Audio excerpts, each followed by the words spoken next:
In today's video, I'm going to teach you how to filter multiple columns in Google Sheets.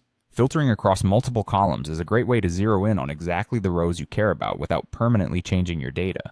We'll walk through setting up a filter view so you can apply filters to several columns at once and keep the original data intact for everyone else. First, head over to Google Sheets and open the spreadsheet you want to work with.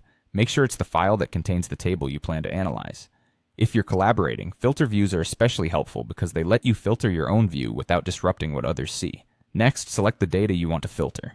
Click and drag to highlight the full range, including all the columns you intend to filter and the header row at the top. It's important that your first row has clear headers because the filter tools attach to those labels.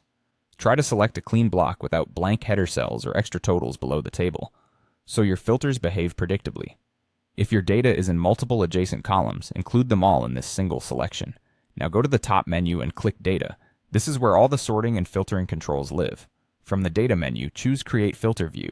Your sheet will gain a dark border around the selected area, and small filter icons will appear in each header cell. You'll also notice a new bar above the sheet indicating you're in a filter view. This mode is perfect for filtering multiple columns at once, because your filters won't affect other viewers, and you can save or switch between views later if you like.